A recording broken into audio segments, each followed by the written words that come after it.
right, it's another film study as we're going to look back at the divisional round loss. I don't even have to tell you a general how the game went because everyone listening to this surely knows. Ken McKusick, how you doing? Life's good, Josh. How about you? I'm doing fine. It's nice to have a nice day off before having to really examine this game, and it's really nice that we get to talk about the defense first. You get a day off. It's work day for me and for Gabe to look back at this stuff. Good point. Yeah.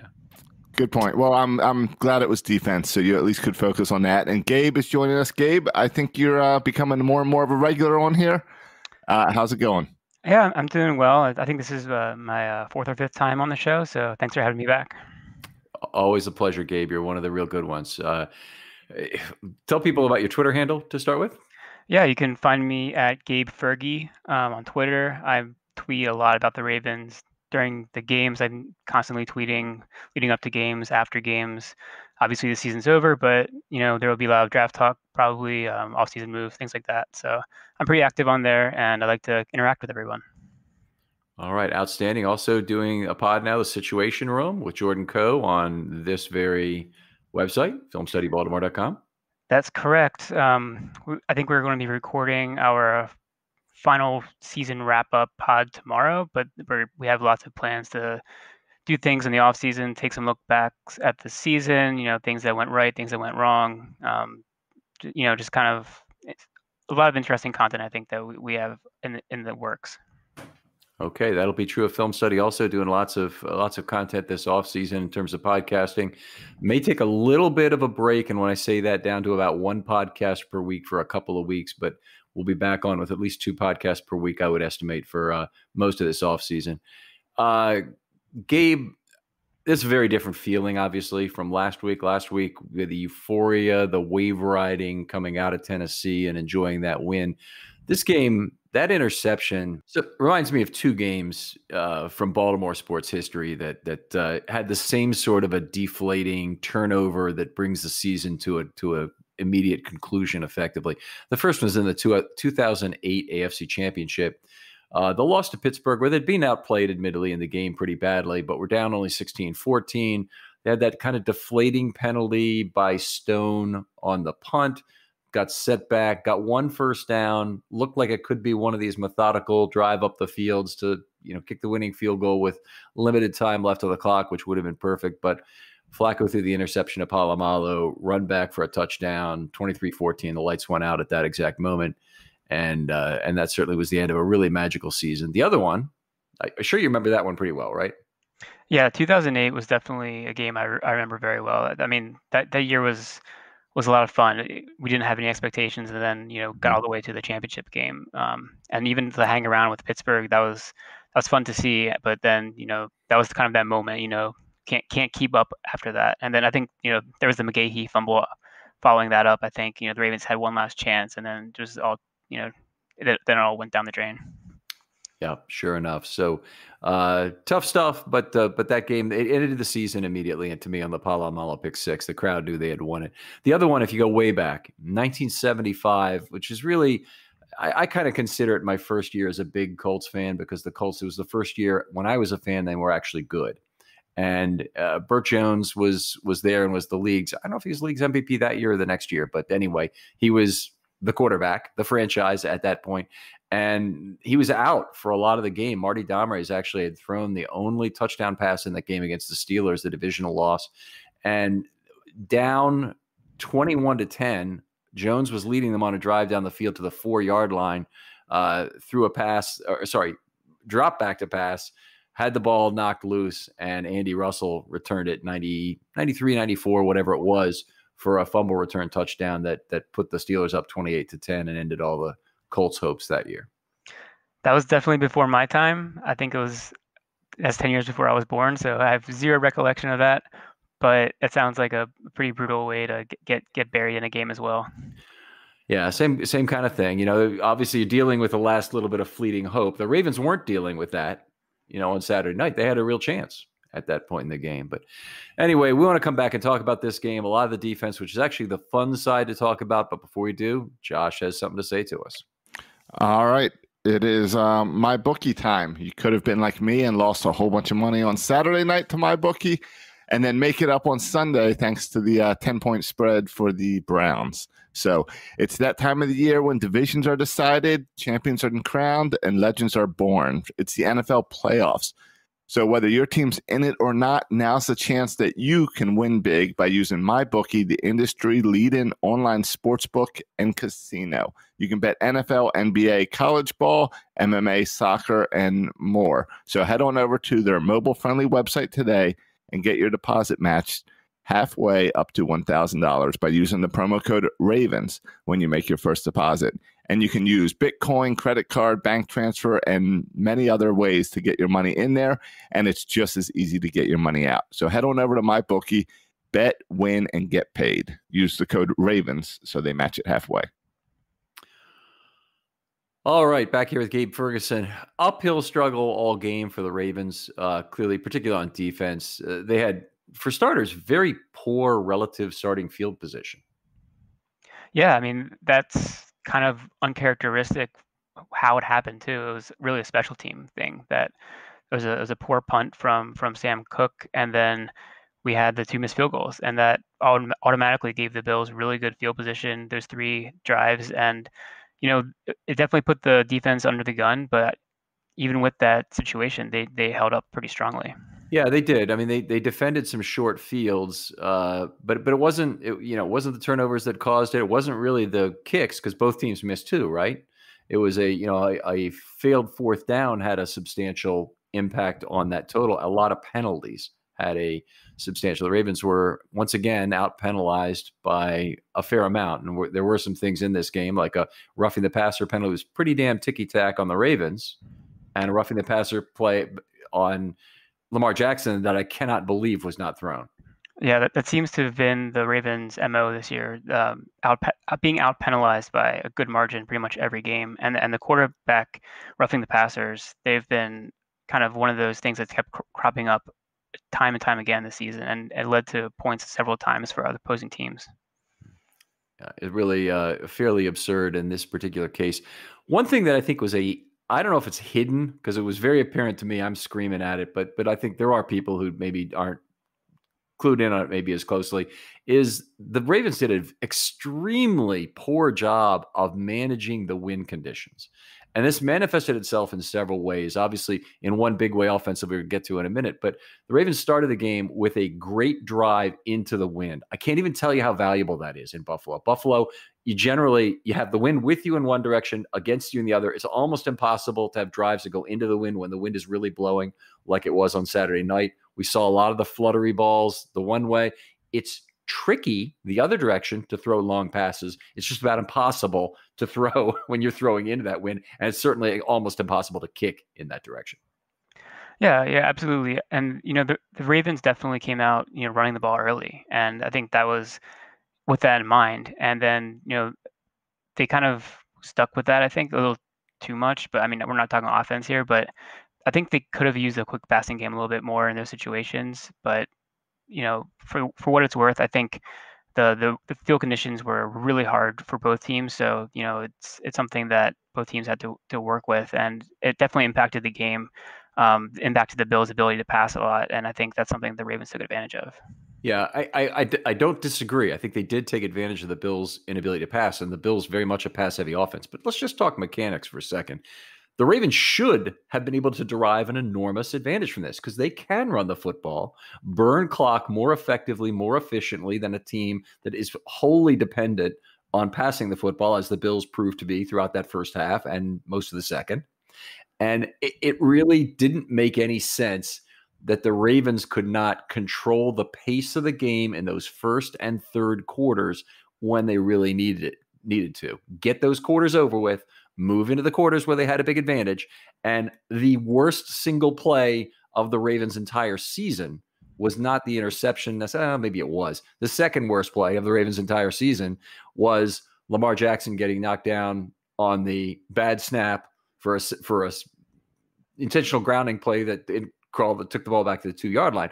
Well, that didn't have to happen.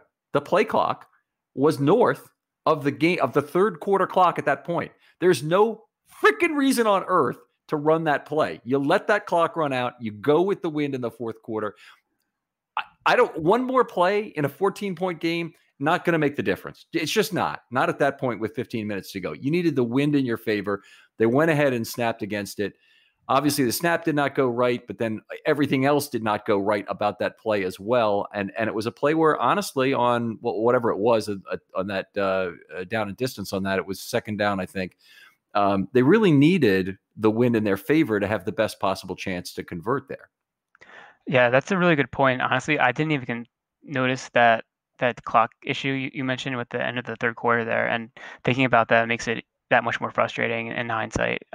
That's definitely not a play that you need to be running when having the wind on your back is such a big difference in a game situation like that.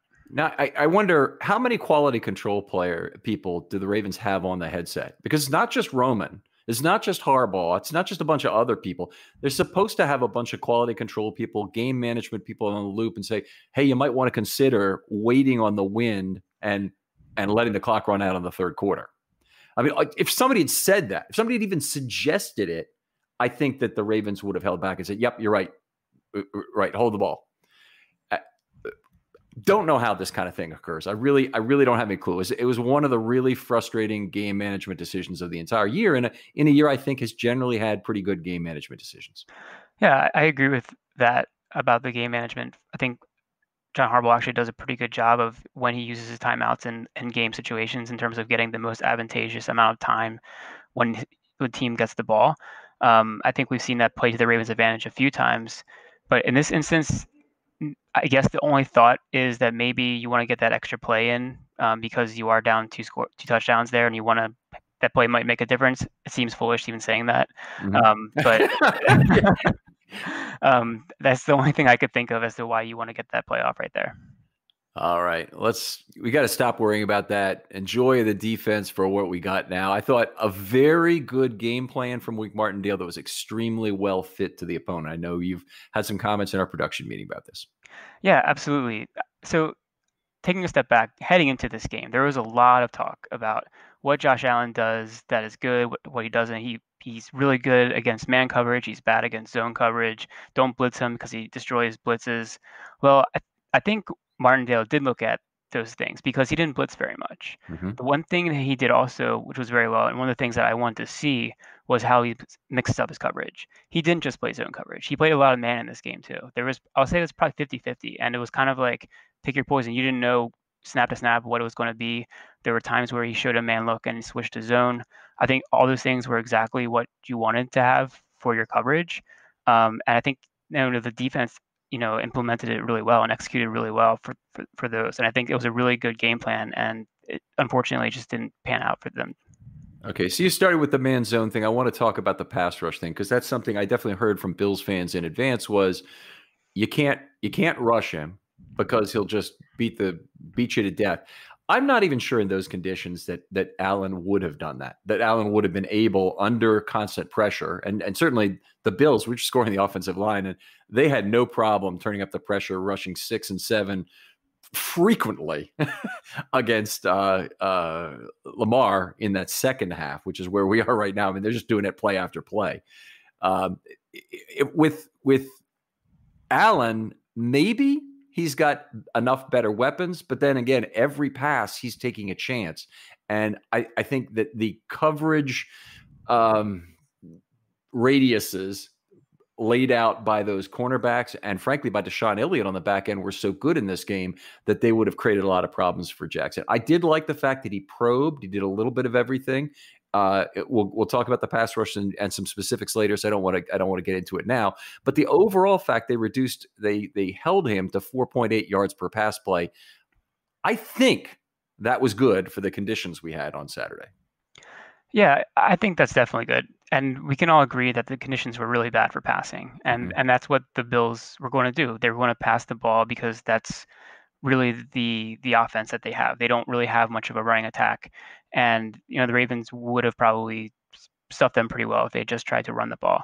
But I think that even in those conditions that the Ravens beat, they were able to stop their passing attack really well. And the per play, numbers were I think fantastic for them. Yeah, they're very, very good for playing against the Bills, certainly, if you're playing in September in Baltimore. for sure. No doubt about that. My question really is this a game the Ravens should have needed to really win 17-14? And it might have been that kind of game, or 17-13, maybe, because they already had 10.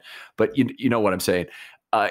This might have been a game they needed to win by a very small margin. But I think at a minimum, they had a good answer for what the Bills did with the pass. And from a schematic standpoint, they weren't totally out-positioned. They did get Diggs deep once behind the defense. And, of course, Brown got deep behind the defense once as well. That didn't pan out for them. But I thought otherwise they had good coverage of the receivers pretty much across the board. Yeah, I think the secondary in total played really well. Like you said, there were a few times where receivers got open. I think Jimmy Smith had a few lapses in coverage, and that might have hurt them a couple of times. He got away with one, I think. But for the most part, Anthony Averett, I think, had a really good game as well. He didn't play very many snaps, but he's someone who looked very, very competent outside for the Ravens in this one. Yeah, I agree. Averett was in there. He looked a little better than Williams. Williams got lost. I guess it was Diggs on a crossing route. I'm trying to remember. It was a long left to right for their longest play of the day. I think it went 21.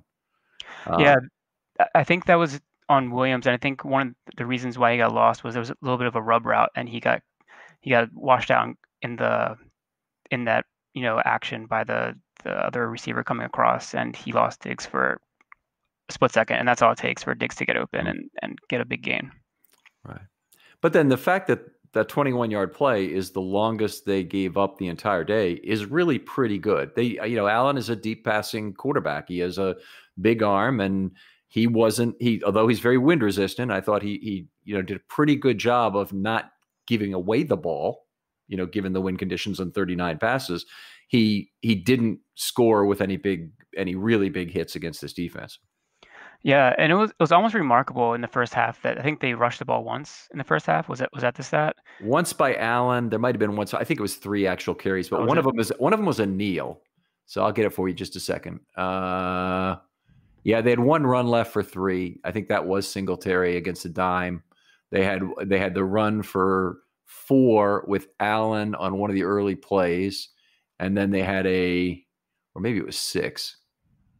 I'm having trouble finding it. He had a zone read where he had like a 6-yard gain. I'm not sure if that was the first or second half. Yeah, it's the run right for 4 on 3rd and 8 that I'm thinking of, where he got forced out by Fort. Yeah, it's a good drive ending play, and then they had the NRM -1. Sorry, the kneel at the end of the half. So yeah, I mean, they really didn't even try to run the ball. They said, this is what we do. We pass it, and we're gonna mostly just have to throw these short intermediate routes. And I think that the Ravens, were able to stop it for the most part. They let up a few here and there, but considering what we talked about earlier with the field position, and considering overall, the quality of receivers, I think the Bills had to come down with a lot of really difficult catches in this one too. It wasn't a lot of easy gimmies. There were some really tough sideline catches that Josh Brown was doing. A lot of sliding, diving catches. I don't know if they had maybe 1 or 2 drops the entire game. They really made plays for the quarterback in this one. Yeah, the one that was pointed out as being kind of a drop or went right through his hands in the end zone was Gabe, number 13, Gabe Davis. Davis. Yeah. Yes. So the ball did kind of hit off his hand, but if he had caught that ball, Humphrey's going to strip him. Yeah, Humphrey had great coverage there. He was right in there. Right. I agree. So anyway, I thought along with you that I didn't think there was a lot they did in terms of drops, and they had some good success on some floaters where the Ravens overcommitted. The one in Knox in particular, where Fort was high up to defend that pass, and still he floats it over. And it could be a dangerous pass. It could be dangerous for interception purposes. Could be dangerous for fumble purposes. Obviously, he caught it and ran for 19 yards or whatever it was on the play. It was one of their biggest plays of the game, as it turned out. Yeah, I mean, that was a really good play design, I think, for the Bills, because Knox is wide open. I think maybe Clark kind of got lost in the coverage there. He bit hard on the play action, and I'm not sure if that was his man or not, but he definitely, I think it was probably his responsibility there. He got rubbed. He got rubbed on that play. So yeah.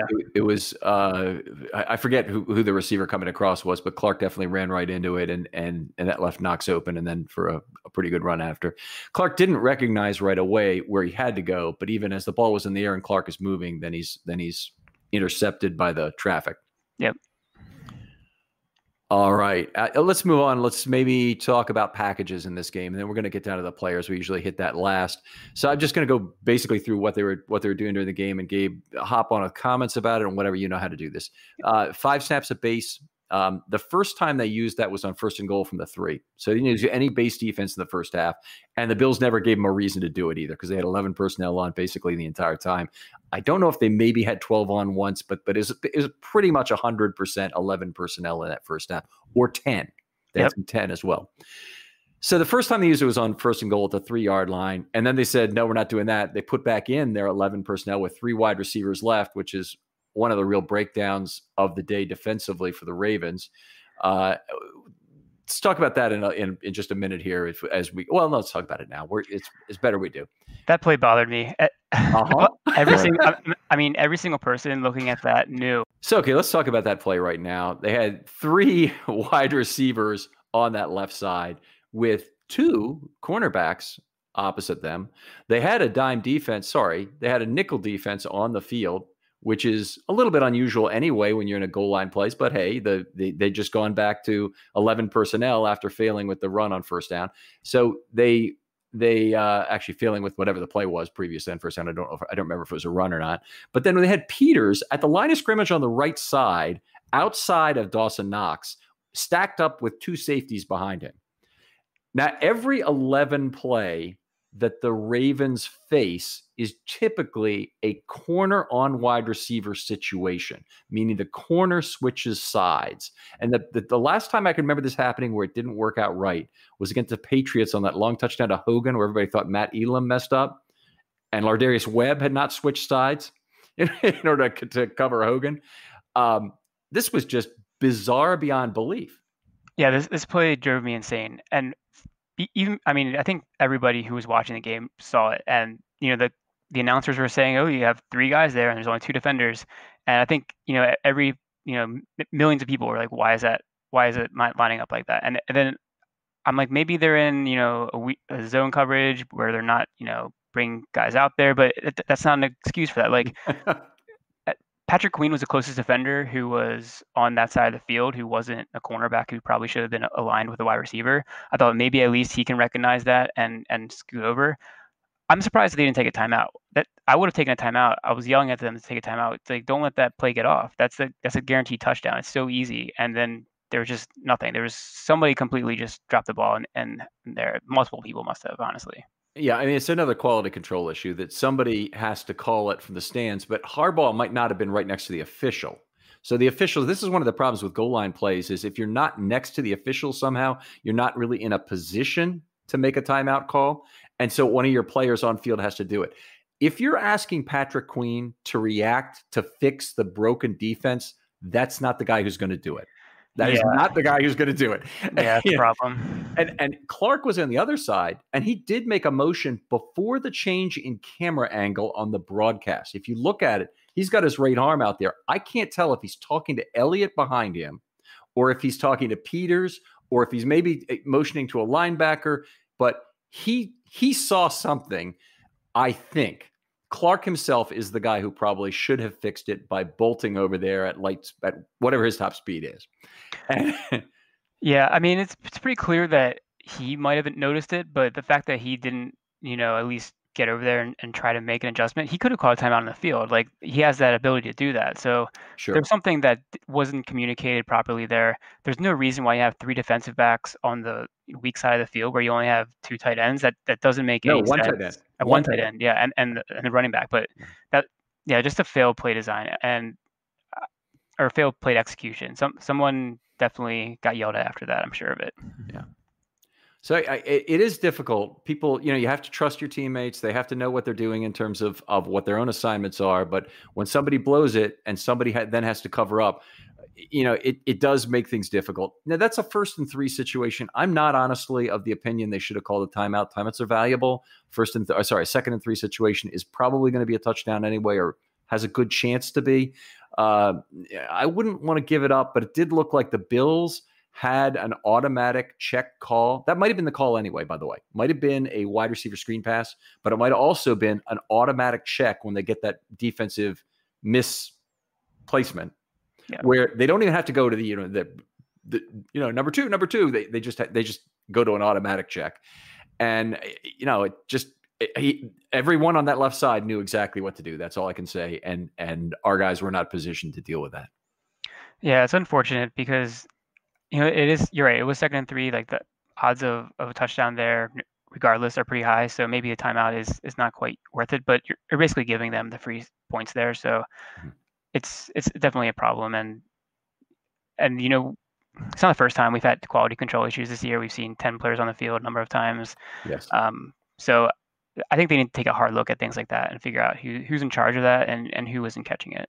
Yeah, I completely agree. And that is absolutely something that you can have somebody in the booth who's on top of that. And I don't know about you, but when I'm in the stands, I catch it all the time. I catch 10 players on the field whenever it's happening. It seems like, because first of all, I watch replacements in and out of the game. That's all you got to do is make sure 2 for 2, 1 for 1, 3 for 3, that sort of thing is happening.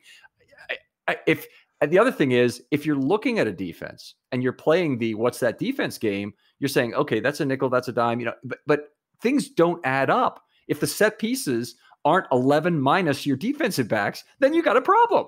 So you should know that it's anyway, a constant problem, and it's been happened many times. Let's go to packages. Okay, Gabe, or did you have anything more to say about that? No, I was just going to say, and it seems to be like in very important situations too, because one of them was a 4th down play that they were going for earlier in the season, and they had 10 men on the field on offense. 4th and 6 on offense. Yep. Like how can you do that? It's just, of all the plays, of all the high leverage situations, that's the worst possible time to have a complete failure like that. So that one I blame. I do blame it on all of the people who are on the headset loop, because they could have caused Harbaugh to call a timeout, even if the headset loop is at some point locked to the quarterback. And I don't know if it is at some point, but if the headset loop is not locked to Harbaugh, then call to Harbaugh, say, well, call timeout, and he can.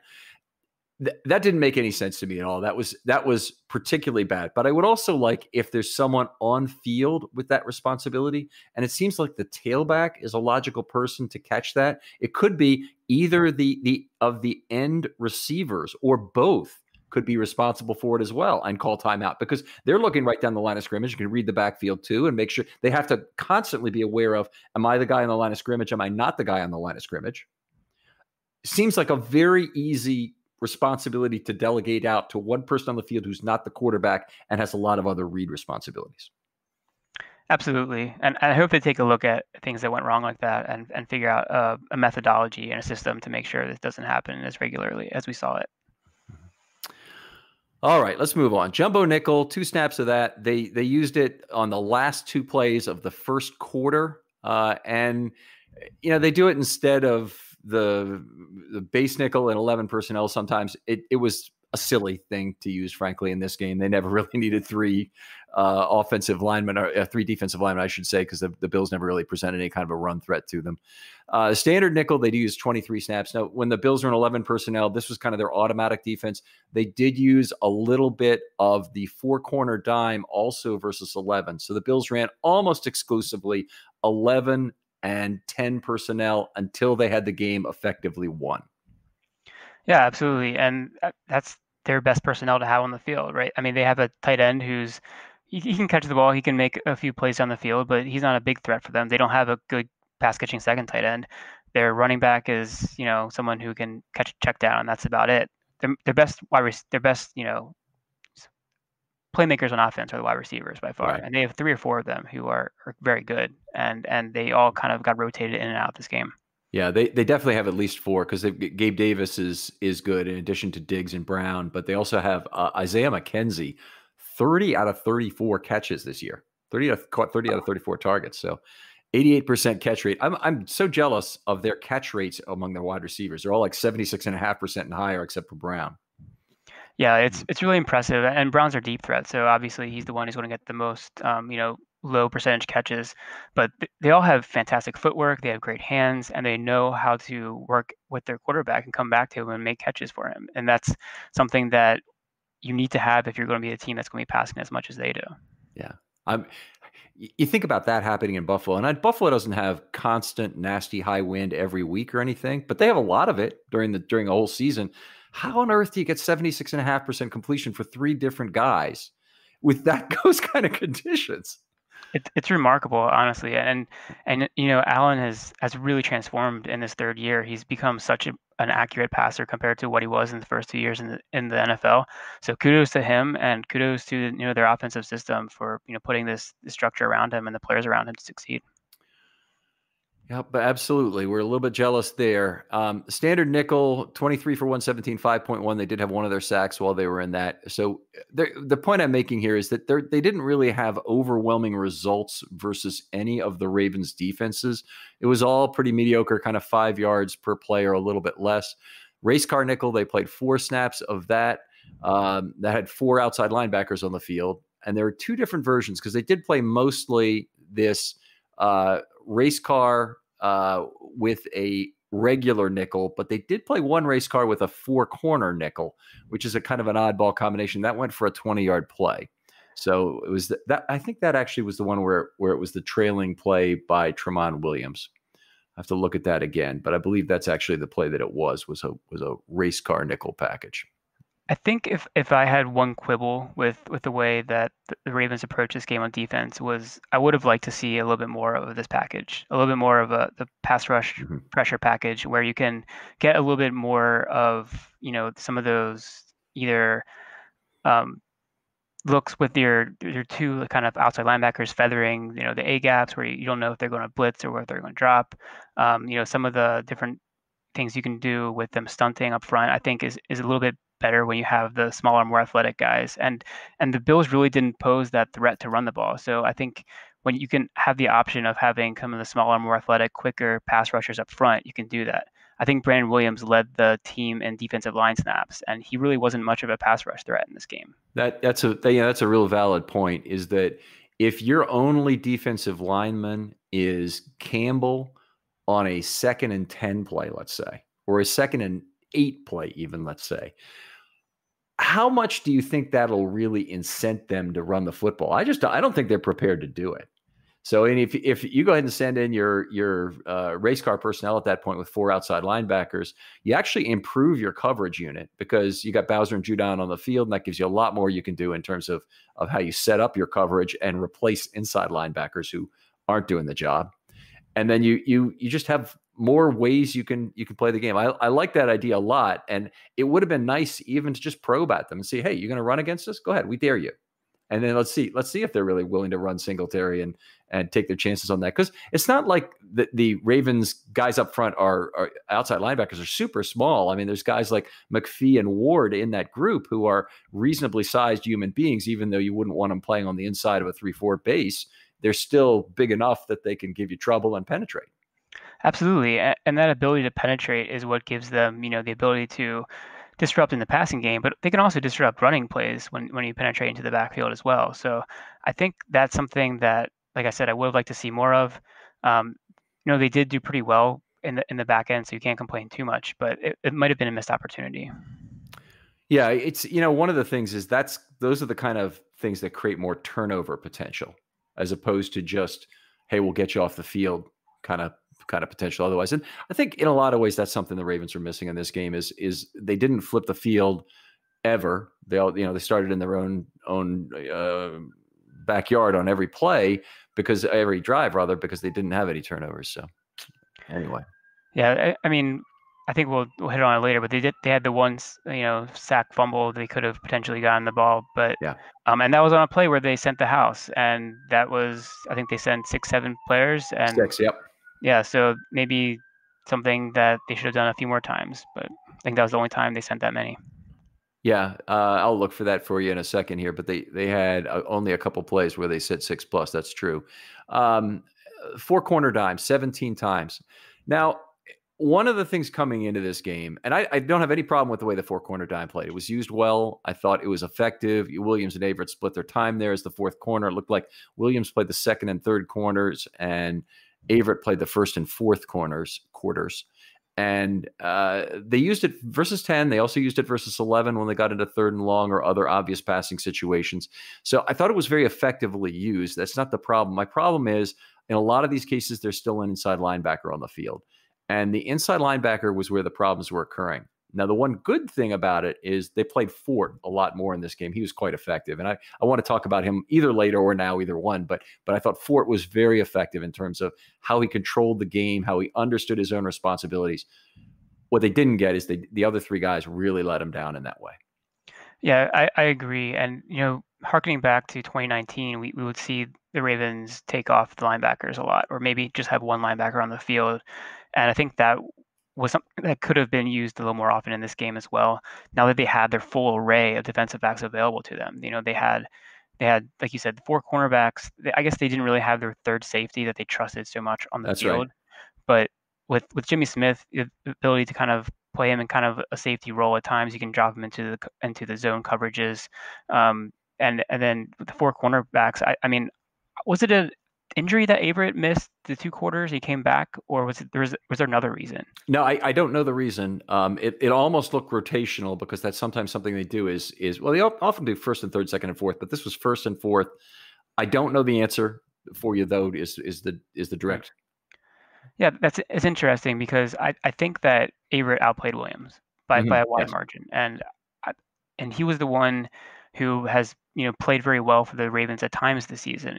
He's more of an outside guy, but I'm not sure why you would take him off the field in exchange for Williams unless they think that he's a better matchup, maybe on a bigger guy, or he can play a little more physically.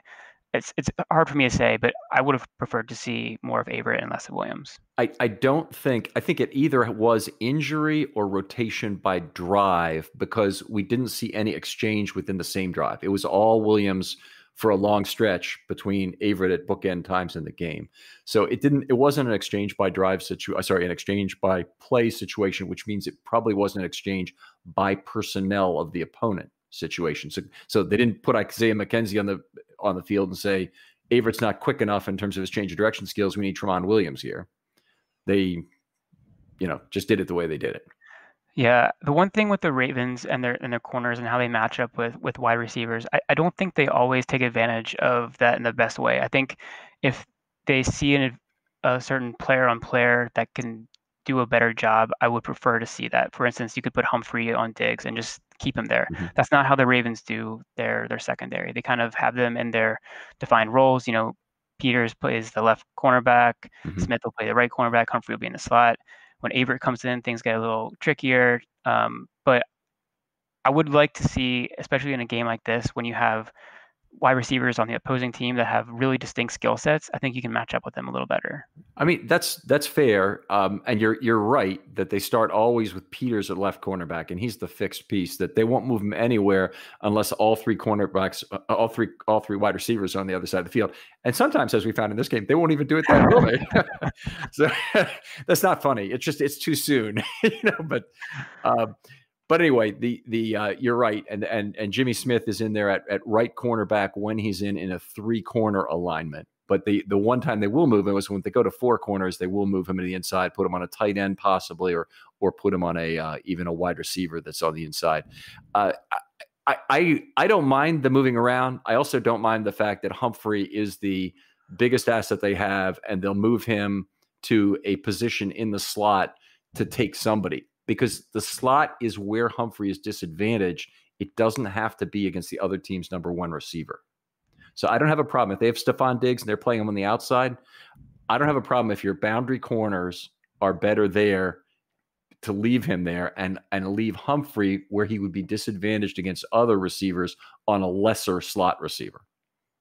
Yeah, I think that's true. And the other thing about playing in the slot is that's often like the quick read for a quarterback. And oftentimes, especially on a third down, that's where they want to go because that's the easiest release for a wide receiver to get open.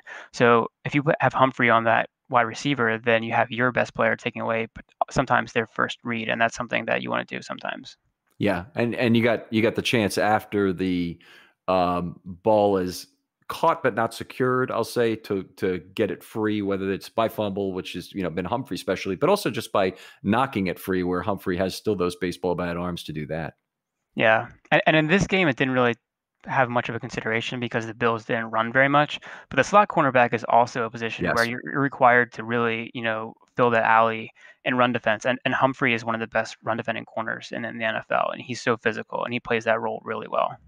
Yeah, I agree. And absolutely for that. And the other thing, if you want to name one more, is that they like to blitz Humphrey more off the slot than just about anybody. I mean, if Averett were in the slot, they might do it. Tramon Williams, they're comfortable blitzing him off the slot. I kind of have this feeling it's because they're not as enamored with his coverage that they'll do that 3 or 4 times per game. They say, well, it's not that much to give up if we have to have someone go in and, linebacker fill in for his coverage role to make sure the quarterback has that read taken away, because we want somebody to get to the quarterback quickly.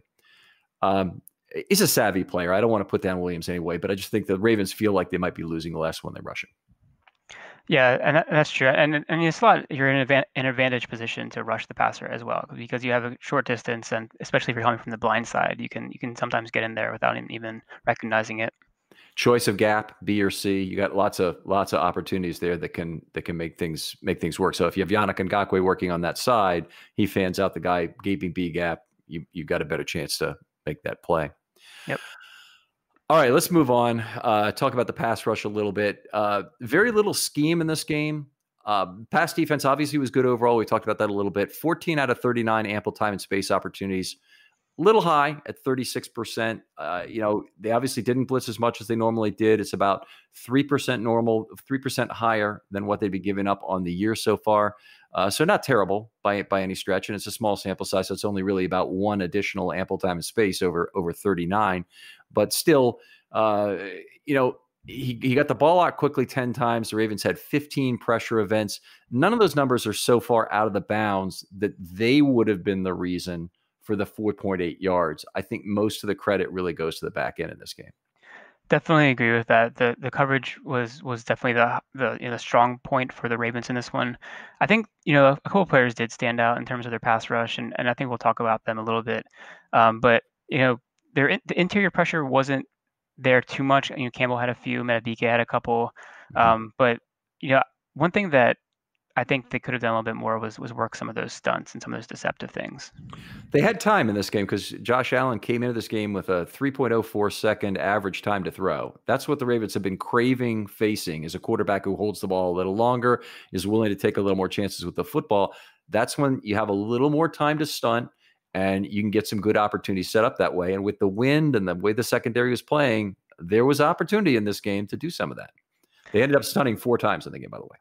Yeah, I think at least 2 of them, they had some clean shots, or at least a clean look at pressuring Allen, and he did a pretty good job of evading it, I think. And I think one of the reasons why they didn't want to do that too much was because the ability of Allen to run with a football. And I think they really, especially early on in this game, tried to contain him in the pocket. So and they controlled rush lanes. Absolutely. They kind of did like the mush rush, where they didn't really run past the quarterback. They tried to kind of condense the pocket a little bit, push from the interior as well. And I think, Allen was able to, break contain a few times, and he made a few plays, but he also had to just kind of throw the ball away on some of them as well. So I think the 4-man rush actually did a decent job in this one.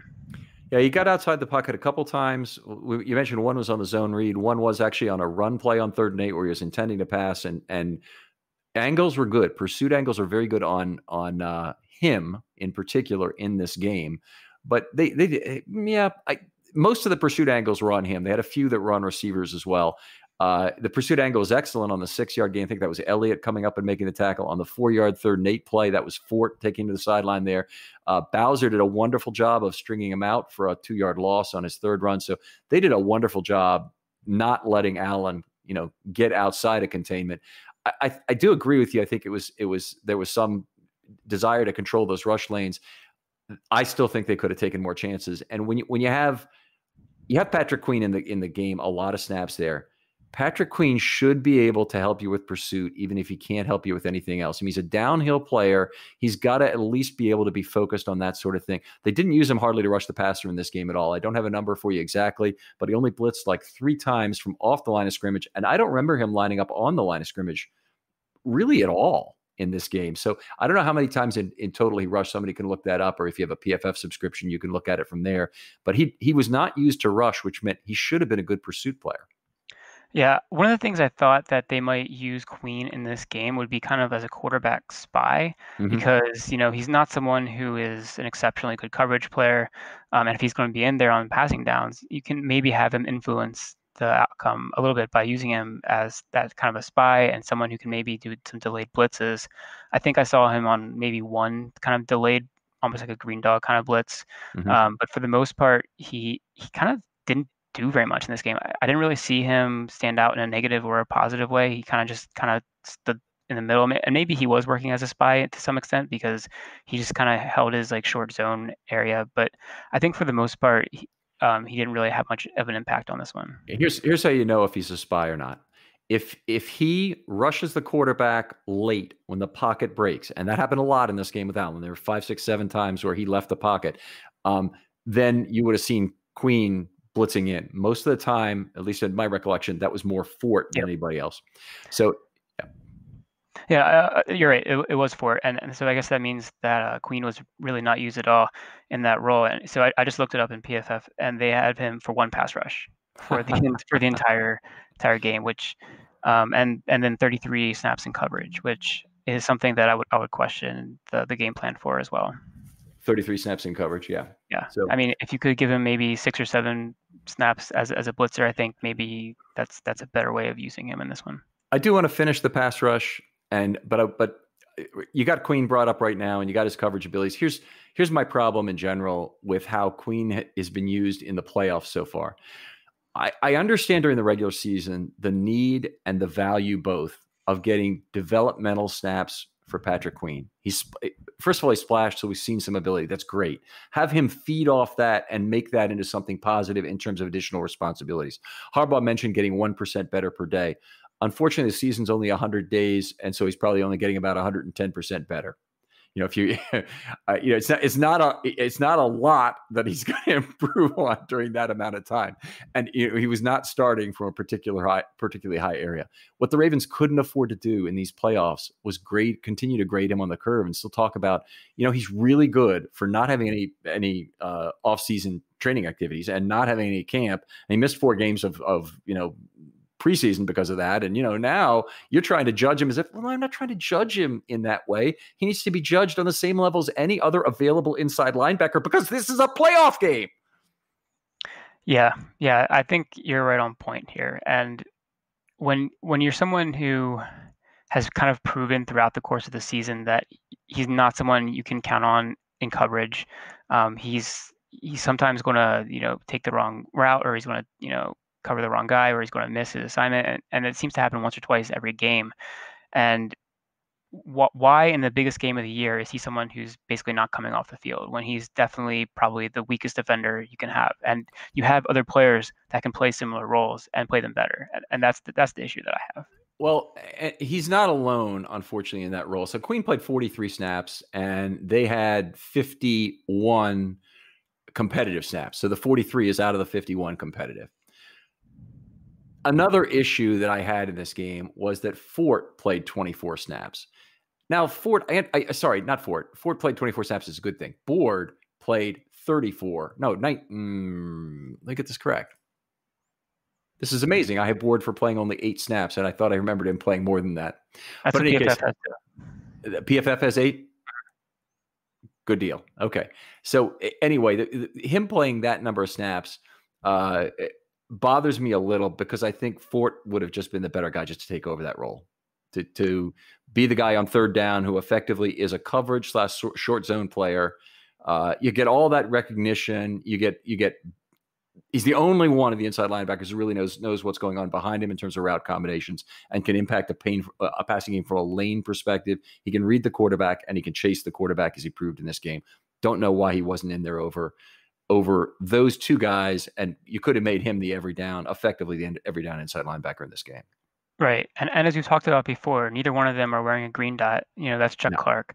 So there's no necessity to have the middle linebacker out there, aside from he's the guy who was your first round pick, and we want to have our first round linebacker on the field for the majority of these snaps. Right. They didn't end up using Harrison. Harrison only played a handful of snaps as it was in the whole game. When he was in, it was to stop the run a lot later in the game. He ended up playing 5 snaps. So no problem with that in terms of that. He probably will show with a higher number in PFF because he had some non-competitive snaps towards the end of the game. But anyway, low total for him. Anyway, I think I'm done being frustrated about that at this point. 4 stunts, they had 3 pressures on those, 4 drops of 2+, very low total, by the way, for Martindale. So they weren't trying to play games with sugaring the A gap and then dropping out into coverage. He only did it 4 times. 10% of the snaps, a very low percentage. They only had 3 deceptive rushes in this game, where they had some combination of 2 of the deceptive elements going on the same play. So it wasn't even really that they're trying to be deceptive. They were showing numbers and bringing them, and they didn't do too much of blitzing extra numbers in this game. Yeah, and it kind of gets back to the quibble I had before with the personnel usage on some of those third down plays, on the passing plays. You can maybe bring on some more of the outside linebackers, use some more deception, and then you have a better chance of maybe getting off the field on a couple of those plays. And the end result wasn't horrible. The Ravens let up 10 points on the defensive side of the ball. So can you complain too much? No, but maybe you get off the field on that long touchdown drive, and that's where some of these things could have looked a little different. Perhaps if you use your personnel a little bit differently, use a little bit more deception, pressure a little bit more with some 5-6 player blitzes, or maybe just a simulated pressure where you show 6 and drop 2, but bring 4 from one side, that kind of thing. Overload blitzes. I would have liked to see that a few more times. Yeah, me as well. And as well as they played defensively, there were opportunities to get them off quicker. And they, 4 of 13 on third down. Am I that upset about that? No, not really. But the conditions were awful, and they could have done even better. Perhaps and perhaps created those opportunities a little earlier. Anyway, the 6-man rush. I think you asked about that earlier. 3 times for -9 total yards. So that included the 12-yard sack and 2 other plays, obviously, for 3 yards in that group. Yep. Would have liked to see that maybe, half dozen more times. All right. Let's talk about individual players. Gabe, you start us off with any individual, and we'll go back and forth, and then I'll pick one. So I want to start with Marcus Peters because, we talked about him a little bit. He's the guy who kind of just sits on an island. He's out there at left cornerback. He's just going to cover a guy out there, and he did a really good job in this game. I don't think there was one instance where I was watching the film, watching the All-22, where he stood out as like he's out of place or he's out of position or he just let his wide receiver run free. And at times during the season, we've seen that from him. He's been a little up and down this year.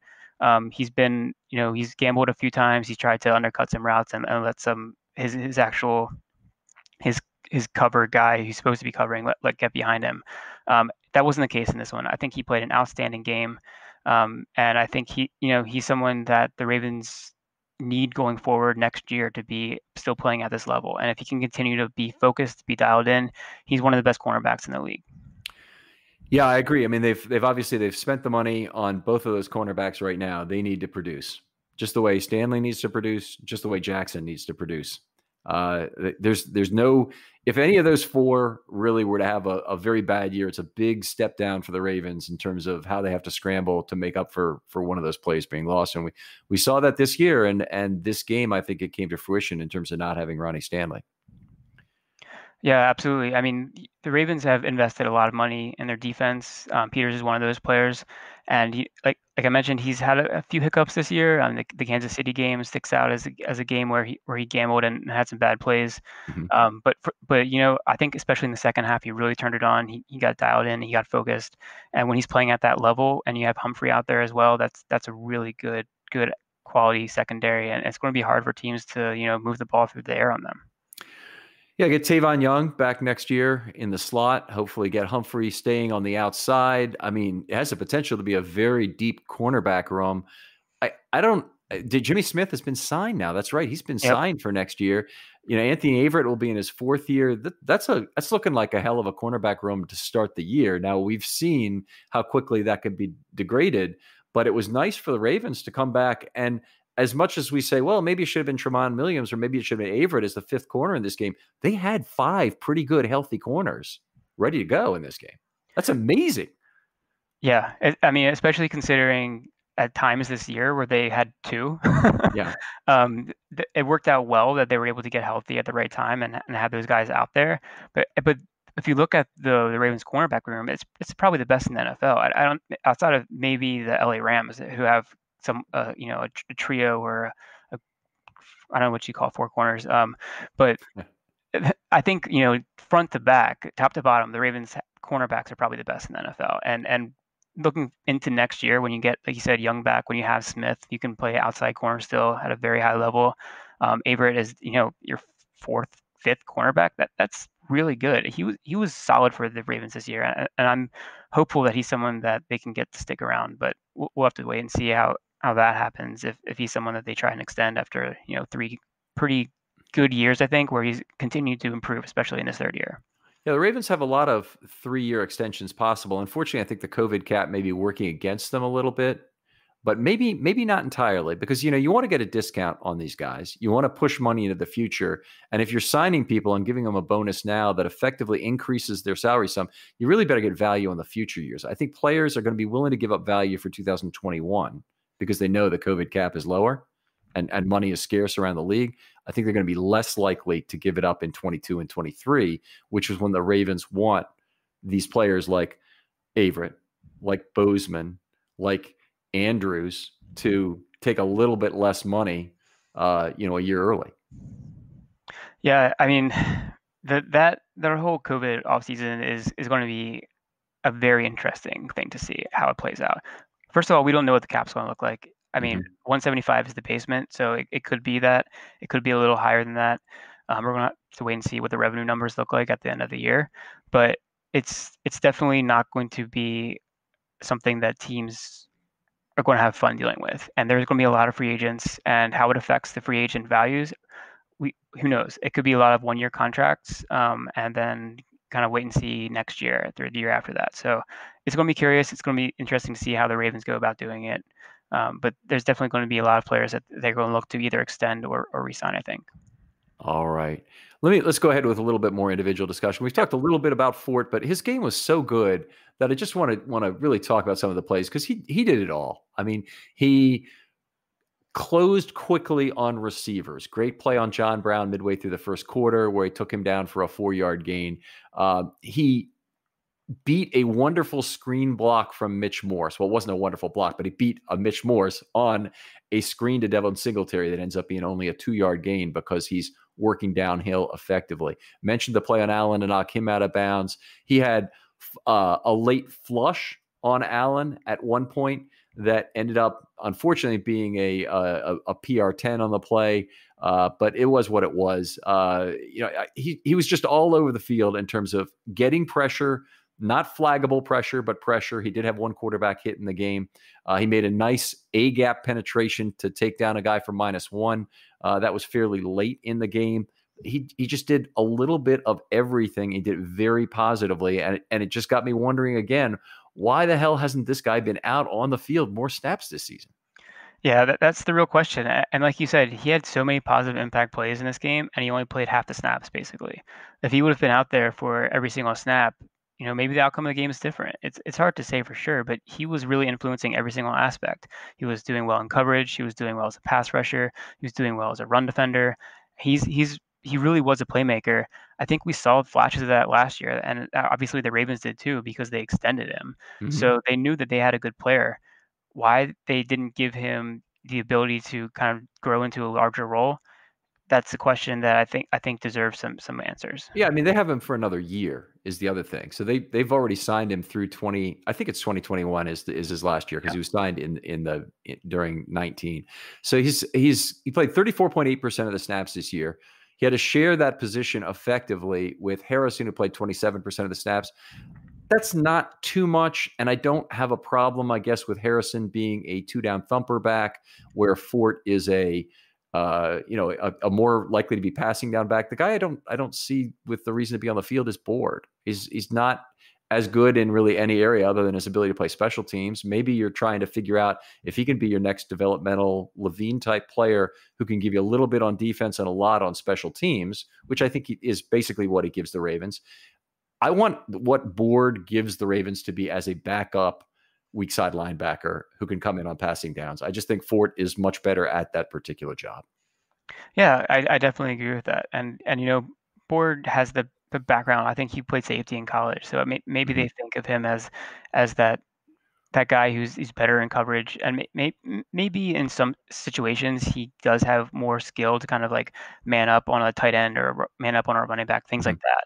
But in terms of like the zone coverages that the Ravens do, I think Fort is definitely a better player in those situations by a long shot, and he should be out there in those situations when on third down when that's the coverage call. Like, and maybe that gives away what you're doing, but maybe you can have Fort, play some man too. Like, he's not a bad player in that area. Or rush the passer. I mean, if you have Queen on the field on third down, it tells me you probably want him either to rush the passer or to have some downhill coverage responsibility because you probably don't trust him in zone. But I don't know. I'm not down, and I don't want people to think I'm down on Queen to the point where I don't think he could be a good player. I think he could. I don't think he was this year, and I don't think he is right at this exact moment, even though he's improved very significantly from early in the year, such that he should be on the field ahead of some other players like Fort at a critical juncture. And we talked about that. Yeah. Don't need to beat it up. Okay, your turn. You got another player you want to talk about? Yeah, let's talk about Matt Judon. It could be his last game as a Raven, and I think he had a very good game. He had the sack fumble. That was, I mean, he and Ngakoue kind of both got to the quarterback almost at the same time, and that was Board also, who was pressuring up the middle. He got in on nice splits actually there. But it was Judon who got the hit, and he had a couple of other nice pressures as well. He's had a nice career with the Ravens. He's been their sack leader a number of seasons. I'm not sure if he was this year. I think he might have been.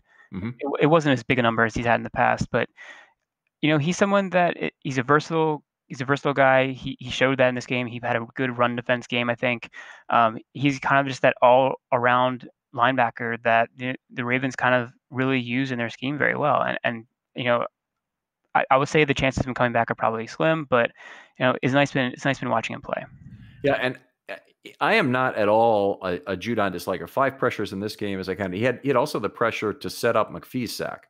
He disrupted the pocket. McPhee came in, cleaned up the job, and he had 4 other events that I have him for, including, as you mentioned, a contribution. No, he had the sack, obviously, when Board got the pressure to set that one up. So a terrific game from Judon, and he is a one-on-one winner, much more than anybody else we have, with the exception probably of Campbell, I would say. Even Ngakoue, he hasn't proven to be the one-on-one winner of exactly this type. Judon just delivers more in terms of actual hits on the quarterback than Ngakoue does. Ngakoue probably provides a tad more pressure, but it's close.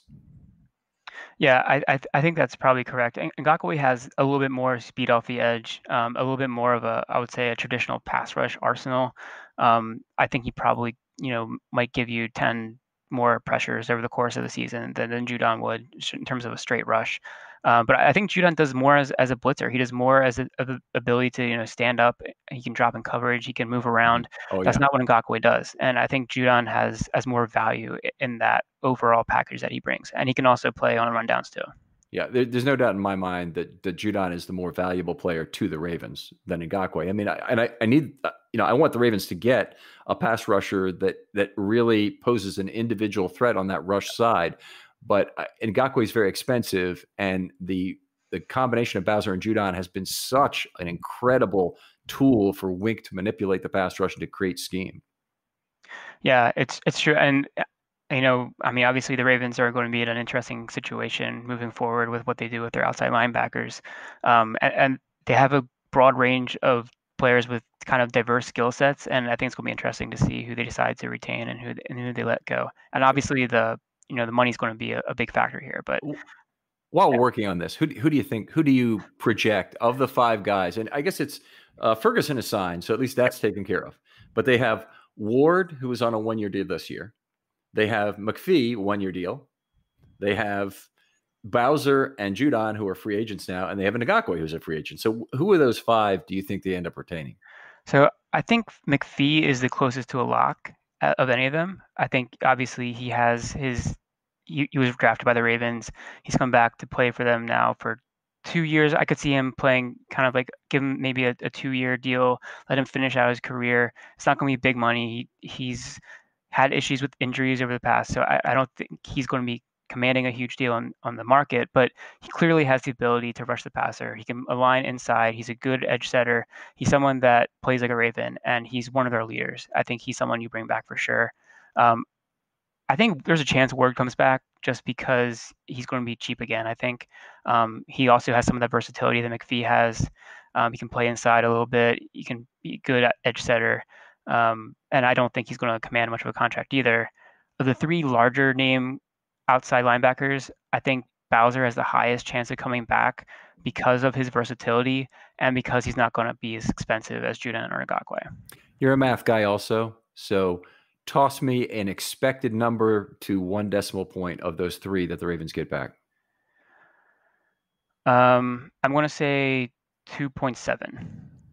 2.7 out of 3 that they get back? Oh, out of those three. I'm going to say 1. What 1.0? Yeah, 1.0. Okay. I'm going to say 1.2. Okay. I was thinking out of the 5. I was going to say 2.7 out of all 5 of them. I got you. Out of those 3, yeah, I would say little over 1, maybe 1.1. It's not going to be. I doubt that they get more than 1, honestly. Okay, so you just said contract-wise, that's probably all they can fit. And if they get Bowser, and Bowser is not terribly expensive, which I don't expect him to be just awfully expensive. There's only a few teams that really understand his value, but the Jets and New England both have money, and that bothers me. So a pretty good chance that those two teams will understand what he does and make an offer. Yeah, I could see him going to a team like Miami too, who has a similar kind of defensive, play caller there that New England out of the Bill Belichick kind of coaching tree there. So there's a few teams who would probably be interested in him, but I think the Ravens will have the opportunity to sign him if they want to. All right. Okay, we've talked about most of the players on my list at this point. The only one I wanted to make sure we hit on was Calais Campbell. Great game. I don't have any doubt he'll be back, even though the Ravens are the second year of a 2-year deal. They could, in theory, cut him and save a little bit of money. He had a great game in this one, and I do not agree with pressure numbers from other sources. This is a case where I think there were a lot of 3-second. The 3-second rule was more generous to him in terms of pressures than a 2.5-second rule would be. But I had him for 5 separate pressure events plus the pass defense. So really impressive game for Campbell in terms of impacting this. But he was in the pocket, in the cone pretty much all day. And you see when he's there, he really creates some short arming from Allen. Yeah, I mean, he's really done that all year. Just his ability to push the pocket. If he has, like you said earlier, with one guy who he's lined up against, he can really just dominate that one person. He has that length. He still has, kind of that old man strength where he can just kind of like push the guy and also swim by him at times. And, that's a skill that the Ravens probably would have liked to see on the field a little bit more often this year. Obviously missing some time with the injury was not ideal, but he's their best interior defensive guy by a good margin. I think Matabike has a chance to become someone who can disrupt like he does. Or I don't think he'll be able to disrupt like Campbell could when he was like in his prime. But right now, I think Matabike has a chance to kind of overtake him as that primary interior rusher. But I'm looking forward to seeing them both on the field together for more snaps next year. That's for sure. Yeah, Matabike is an exciting young talent. No two ways about it. Let's jump into the MVPs here. We're running kind of a little long. I'm going to name mine 4-1. Do you want to play along? Do you have your own list? Yeah, I have my own. Okay, so actually, just whoever is your number 3 guy, if he happens to be my number 4 guy, we won't even mention it. Okay, I was going to say Peters. Okay. I know I mentioned him earlier. We talked about him. I think he just did a great job in this game. He shut down his player for pretty much the entire thing. He didn't let any big completions, and that was the kind of lockdown coverage that they needed in this game. Yep, I heartily endorse that. He's certainly one of my honorable mentions. Campbell and Judon, I'll put equally at number 3 here. They both had big pass rush games. I liked what each of them did. I thought in this game that both of them had a very significant thing. In fact, I'm looking at it, they probably should be my number 2 on the list and still tied. Yeah, I mean, I think Campbell was, as we just talked about, he was disruptive as a pass rusher. He had the ability to bat down the pass. He's stalwart as a run defender. We didn't really talk about that much in this game because the run defense wasn't a big part of it. But the Ravens really didn't allow the Bills to run when they I think they had 1 or 2 runs at the end of the beginning of the second half. But aside from that, they really just shut out that aspect of the game, and that's a big part of Campbell. Yep, that's a big deal. Do you want to talk about your number 2 guy then? Well, my number 2 is the same as yours, and it's Deshaun Elliott, and we haven't even mentioned him in this game, but he had such an impact on the back end of this. He was phenomenal. He's really evolved into that single high safety for the Ravens. I think at the beginning of the year, we were talking about him, more as a strong safety. Is he really kind of that free safety role? Well, the Ravens kind of put him in that role this year, and he really developed. He showed incredible range. There's a number of plays in this game where he had great ability to pick up a deep defender and lock down that guy who might have been open for a deep pass. His instincts are really showing out, and I think that his kind of confidence is just incredible. I think he's definitely playing at a high level, and honestly, I don't think the Ravens are missing somebody like Earl Thomas at all, because Deshaun Elliott has played phenomenally in his stead. Yeah, I agree. I mean, Elliott had one tackle coming up I really love, but it's the bracket coverage that got me in this game. That how many times, first of all, how many times like last year did we talk about bracket coverage with Earl Thomas, or even earlier this year at some points where Elliott was not, where he is right now in terms of getting bracket coverage, but he's just developing bracket after bracket. And he had 3 really good ones that I pointed out in the article, where the pass actually went to that receiver. But there's other times when he's getting it, and we look at the all-22, he's got a bracket on somebody who they won't throw to because of it. So I do wonder if the conditions and Allen's methodical nature in the pocket helped him to develop more brackets in this game, because an extra half second, that's all you need on the back end to get back on and help another defender. So if it's Ben Roethlisberger and the ball's out quick on every down, does he have the same impact? I don't doubt no. But the other complaint I hear about him, I think he's going to break out with a big year in terms of turnovers at some point. He was that guy at Texas who every time the ball's in the air, they say, well, the ball just goes right to him. Of course he intercepts it. Well, what do you think, being a free safety is all about, or being an opportunistic safety is all about? It's being in the right place. Yeah, absolutely. And I agree with you. I think it'll come. I mean, this is his first year starting. He barely played in his second year. He's had injuries. Hopefully the injuries are behind him, and I expect a big year for him next year. And we talked about some of these players who are third year, get extended to third year. I think Elliott's at the top of the list of players who are up for that extension, and I really hope that they get it in there.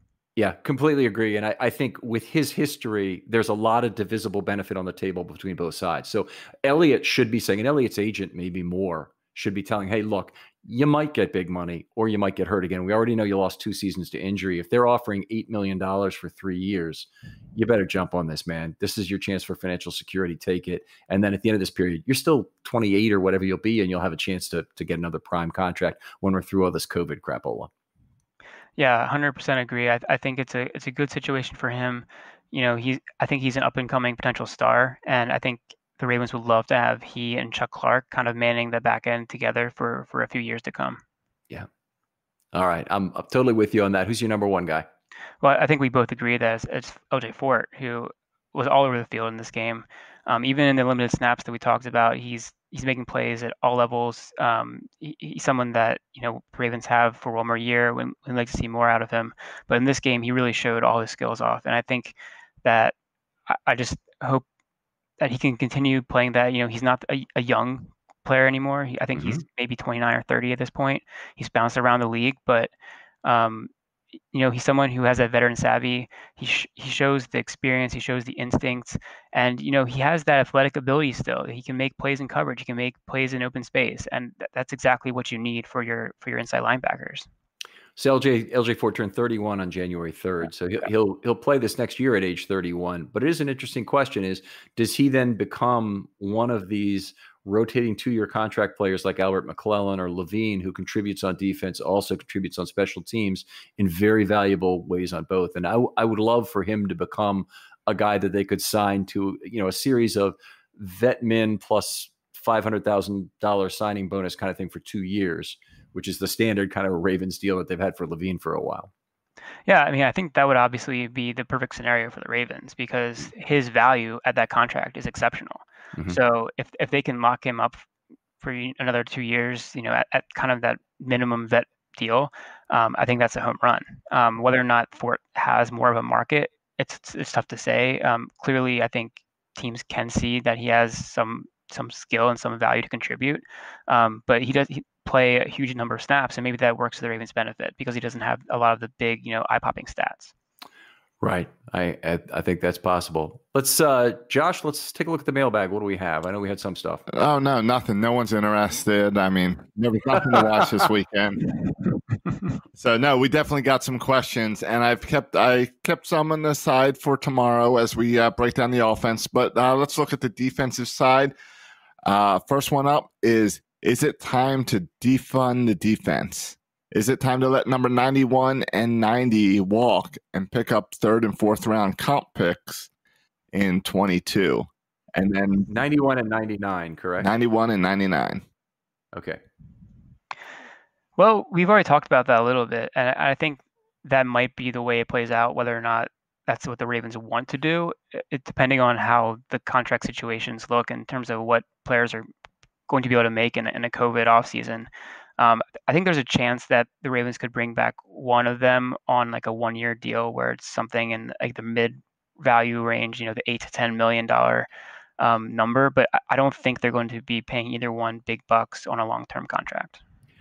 A great overall point in terms of defunding the defense here, because I've been saying this for the last year and a half here, is that the Ravens had a historically low cap per amount of offensive success they're having. Obviously, they're spending most of the money on the defense, period.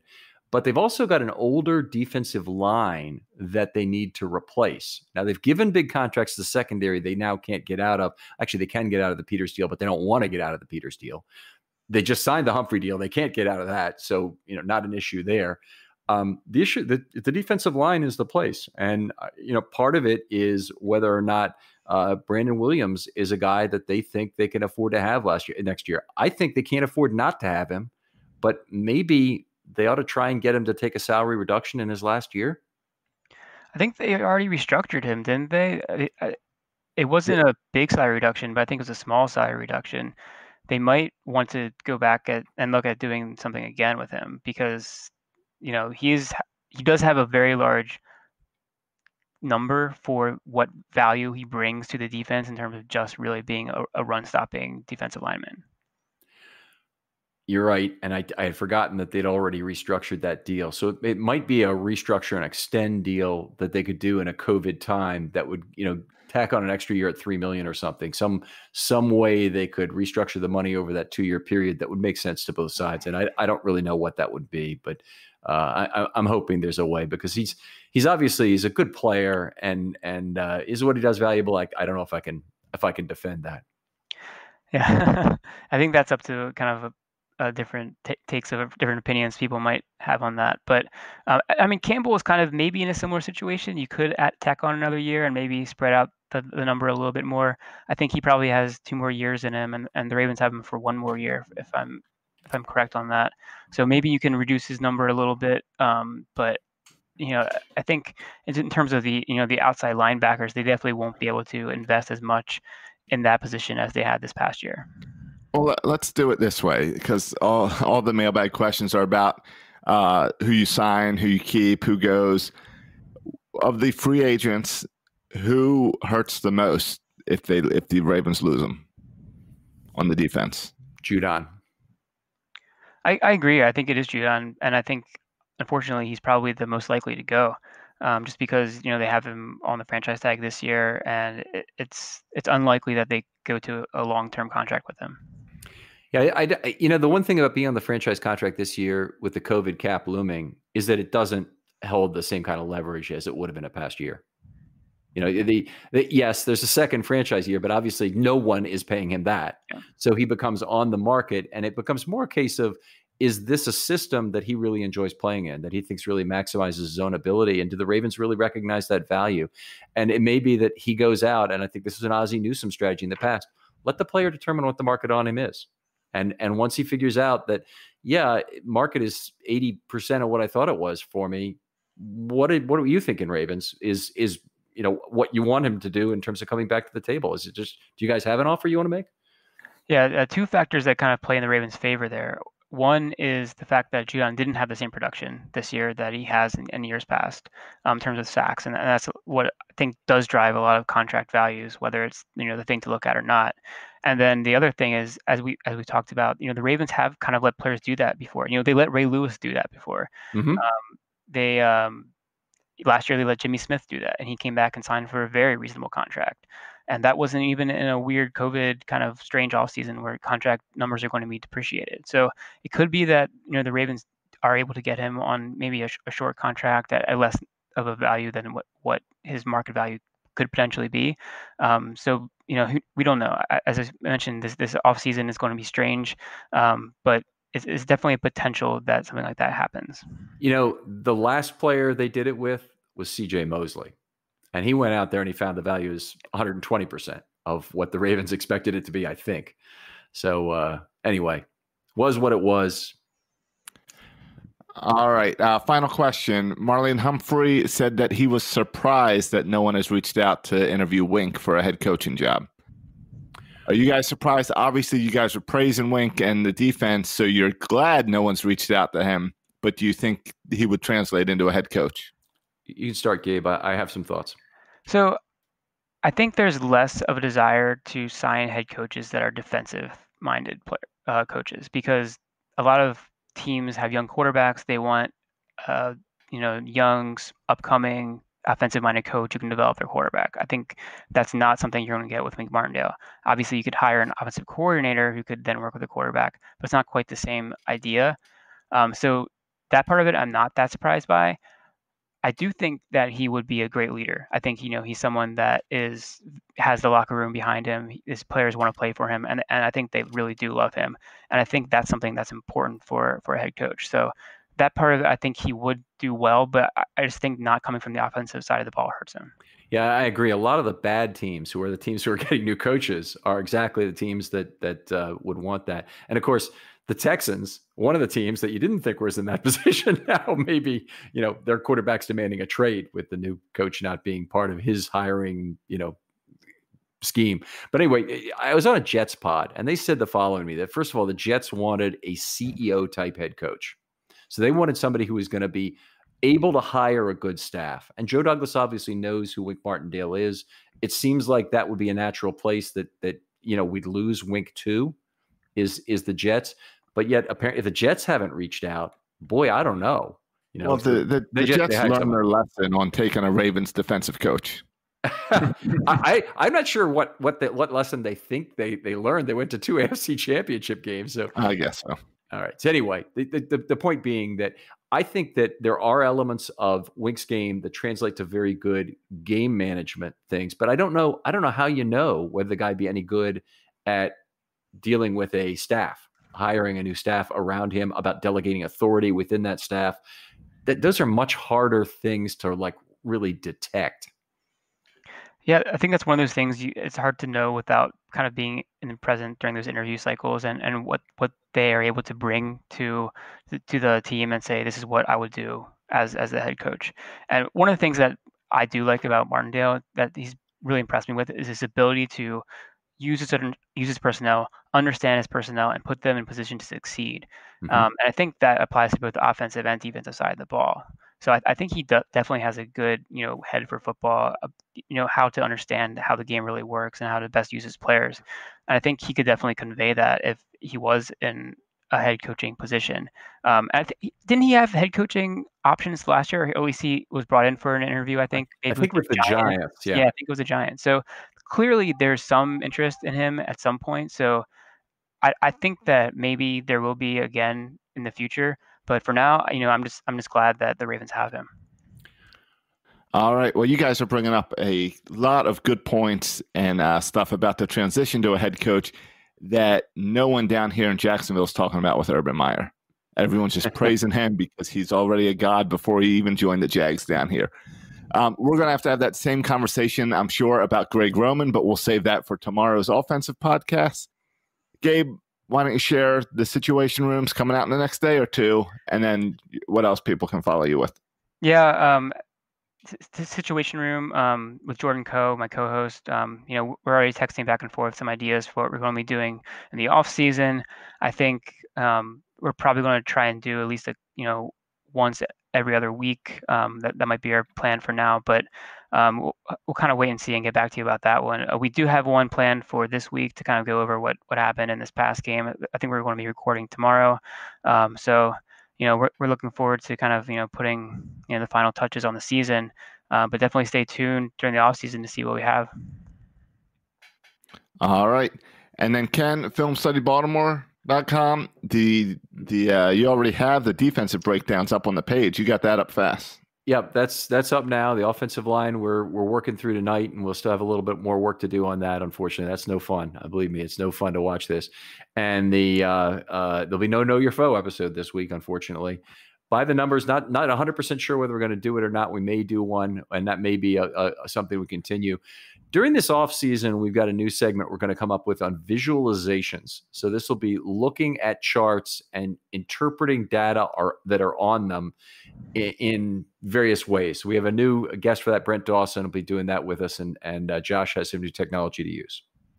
All right. Yeah, we're going to take this nerd talk about football even deeper into grasp this offseason for people who really are interested in what's going on with it. So that's all good. Who's the guest for Offensive Show tomorrow?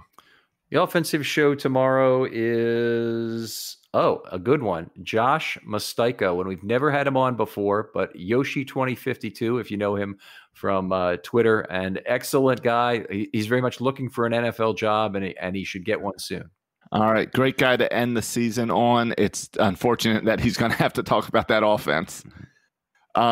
And when we got by the numbers, I got a number for you. It is the number 30, which is when pitchers and catchers report for the Orioles. So if you want to get ready for baseball season, you can check out section 336, as we're now charging up for our 8th or 9th year or something like that, covering the Orioles and getting excited for this season. 8th or 9th year? I tried to do the math. we just put out episode 401. Okay. So I believe that means that in March, it'll be 8 years. Very good. So I don't know if that means we're covering our 8th year or if we're covering our 9th season of the Orioles. I don't know, but March will be 8 years, I believe. We'll have to count those up for Film Study Baltimore too, and see how many total articles and pods we have. Exactly. It's hard to look back. Instead of you just look ahead and keep going and increase that number by one's a way easier way to count and keep track of things. So. All right, again, continue to share the show. Thank you for everyone who's been doing the reviews on iTunes and sharing all football season. If you can continue that, stay subscribed all off season. We got plenty of content coming your way, and we'll talk again soon.